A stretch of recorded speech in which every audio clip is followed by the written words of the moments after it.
Mr. Acting Chair, I'd like to bring up House Bill 658. Okay, members, we're on House Bill 658 now by Kusan. Okay, members, 658, that's authored by myself and Representative Bryant, exempts oil production of newly completed wells that have undergone or have undergone certain well enhancements. So in this case, we're talking about workovers. Okay. Yeah. And so this one has a fiscal note 658. These fiscal notes came out yesterday, so just give me a second. Looking at negative roughly is 153. This fiscal note had a $12 million Yes, sir. 5-year total. Mm-hmm. Correct.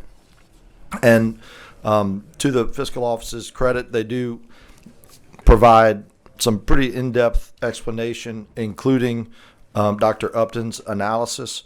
And so if you have any time, even after this hearing, to look at it, if you do have an interest in these bills for future reference, it's going to be pretty important moving forward as we try to look at our severance tax rate in the state and try to reduce that from 12.5 overall, as Mr. Monclaw mentioned earlier.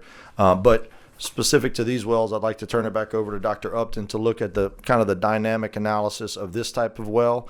And while the fiscal note does throw a little shade on it, I would say that if we had this much in-depth analysis on all of our fiscal notes, it would be a big service to the state of Louisiana. So I do want to thank Dr. Upton for doing that and being here with us today. So I'll turn it back over to Dr. Upton on the rework wells. So when we had run the analysis, But we point had. of order, every time, just identify yourself. Oh, I'm sorry. I'm on Greg the bill. Upton, Associate Research Professor at the LSU Center for Energy Studies.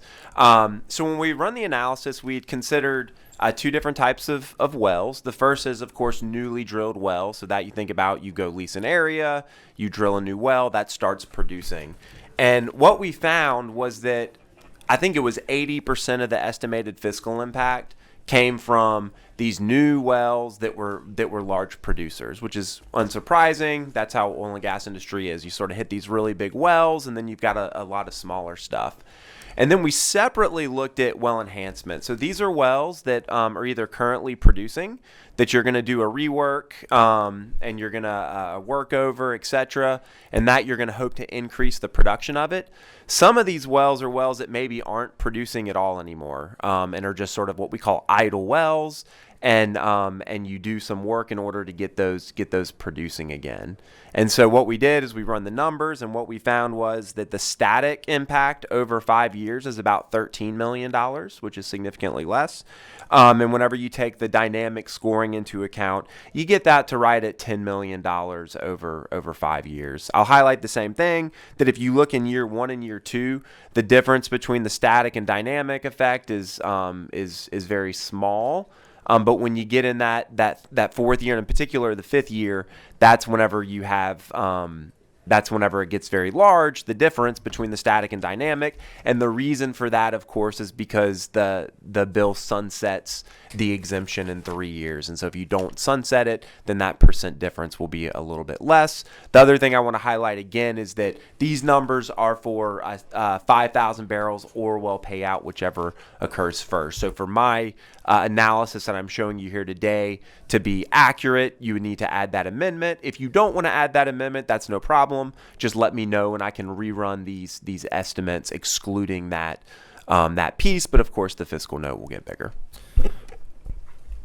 Members, he's mentioned an amendment to this bill.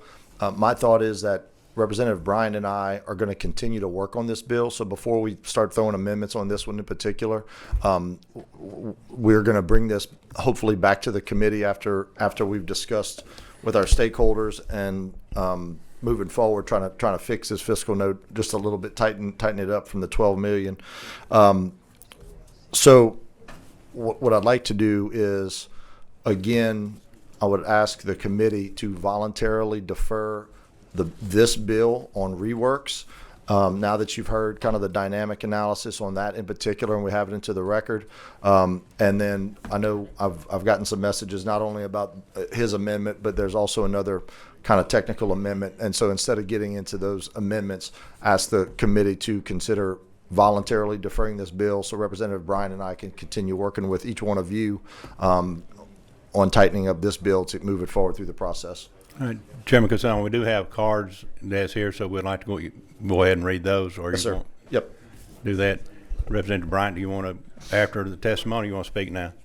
Representative Bryant? Appropriate time, we want to move to You're- involuntary, but with the idea that we are going to keep working it. Okay, all right. I'm sorry, voluntary. All right, well, Deferred. I'll read the cards in, and I'll come back. I'll recognize that motion at the appropriate time. Let me read the cards in. Those who like to speak: Mike Monclaw, Logan, Mike, if you want to come speak. That do not wish to speak: Lawrence Chauvin, Eli B., Tyler Gray, Lamoga, Kevin Hayes, Louisiana Landowners Association, Rob Landry, Louisiana Chemical Association, in favor does not wish to speak. Jim Harris, Hill Corp., in favor does not wish to speak. Tyler Gray with Lamoga.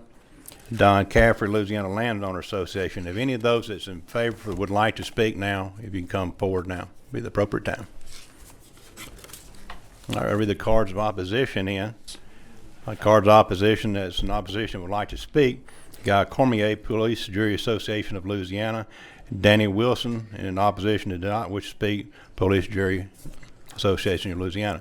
Does anyone like to speak in opposition at this time? No. Chairman Kusan, would you like to close, or? Well, what I would like to say, and we'll do it now, and I do have one more bill after this, just left with the orphan wells. To Mr. Cormier's point, you know, this oil and gas industry does support the parishes, and to the extent of jobs and purchases, ad valorem taxes, property taxes, and any numerous ways that increased development, oil and gas exploration and production would directly impact those parishes. And we're not talking about the majors. We're not talking about quote unquote big oil. We're talking about the mom and pop folks that you see sitting at Subway next to you when you're back in your districts eating at home, going to the grocery stores. Everybody here.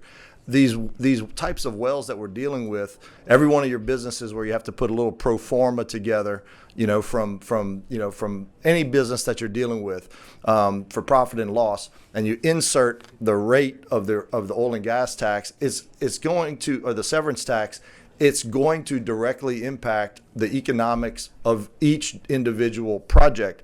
And if you tinker with that and you make it economically beneficial, that currently is where it's currently not economically beneficial, then they're going to pull the trigger and go to the bank and get a loan and hire people and hire a rig and go do the work. So it's not that complicated. We are trying to change the rate to make it more economically beneficial to make these projects move forward, where right now they're not moving forward at all. Obviously the reworks, we just heard that how many reworks they would expect to have done that would not already be getting moving forward with the current rates over the several years. I just think that this rework bill is very important. It's very important to the state and to get our workers back to work, and to continue investing in the oil and gas industry with our local workers, with our local projects. And to the extent that, you know, we'd have to limit this to, you know, Louisiana companies, which I think might have been mentioned in the veto letter as well. I'm more than willing to look at that option as well, because we have plenty of people in every one of our districts here that could accomplish these projects without having to go out of state. Because like I said, these are local companies. They're not the multinational companies. So with that, Representative Bryan and I would entertain the motion to voluntarily defer. I think he may have made the motion himself to continue working on this bill in particular, and seeing if we can't come to some kind of compromise on how we could fund this thing moving forward. Okay. Members and gentlemen, to close on this bill, we have a motion by Representative Bryant to voluntarily defer House Bill 658. Is there any objection to that motion? Hear no objection. House Bill 658 by Kusan will be voluntarily deferred.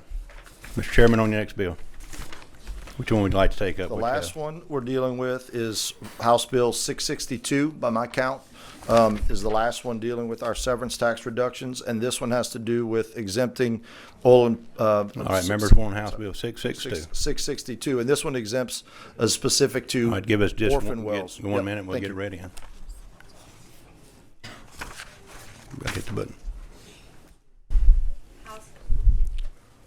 You ready? House Bill 662 by Representative Kusan exempts oil production of certain orphaned wells from severance tax. All right, Chairman Kusan, on your bill. Thank you, members. The fiscal note on this is 0, so I appreciate your favorable passage. And but in reality, this bill is really important on the overall analysis of our orphan well program that we have in the state of Louisiana.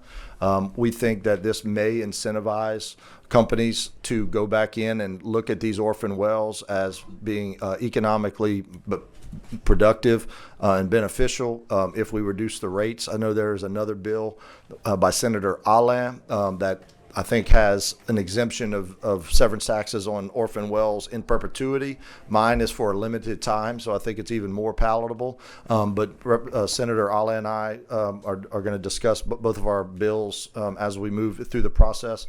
But with the 4,000 plus orphan wells in the state of Louisiana, this along with some of the possible funding that we have coming down from the federal government to get these things plugged and abandoned, are going to all help with our not only our the jobs that we're trying to assist, but also the environmental issues that we have. And so it's a mutually beneficial deal between our environmental side and our oil and gas industry as well. So I'd ask for your favorable passage, and Dr. Upton may have just a brief comment on orphan wells in particular, if you don't mind. Yeah, sure. So this isn't a legal definition, but it's an informal definition. Orphan wells, or wells for you might not know, are that we literally have oil wells in the state that have been producing for 100 years, okay, that are still actively producing. Now, they're just producing little amounts. And sometimes, way back when, there were companies that drilled these wells. They weren't meeting modern day environmental standards. Those wells get sold perhaps multiple times, and eventually a company goes bankrupt and doesn't have the resources in order to properly plug and abandon that well. And so, of course, we have other laws into place for someone drilling today. It's a completely different landscape. But what this bill does, if a producer were to come in and take a well that's currently designated by the Department of Natural Resources as a orphan well, meaning that it is the state's liability to plug and abandon that well, and that we have an orphan well fund in the state that's funded through a fee on oil produce. Eventually, that's going to have to be done. If a company comes in and they decide to take that well over and start producing, that well would be exempt from the severance tax. And so we looked back and tried to see how many orphan wells companies had retaken over the last few years, and I can't recall. I need to ask DNR again, but it was essentially 0. It was very, very small. And so the fiscal impact, when Mr. Albrecht and I talked about it, we sort of agreed was a 0. And so I didn't provide any analysis because there's no modeling, but the fiscal note's 0, and I would say that that's a reasonable assessment. I agree of the fiscal impact of the bill. Okay, any questions of the witness? Chairman Kusan, you have an amendment I think that you would like to be offered up. Yes, please. I'll offer that amendment up for you at this time.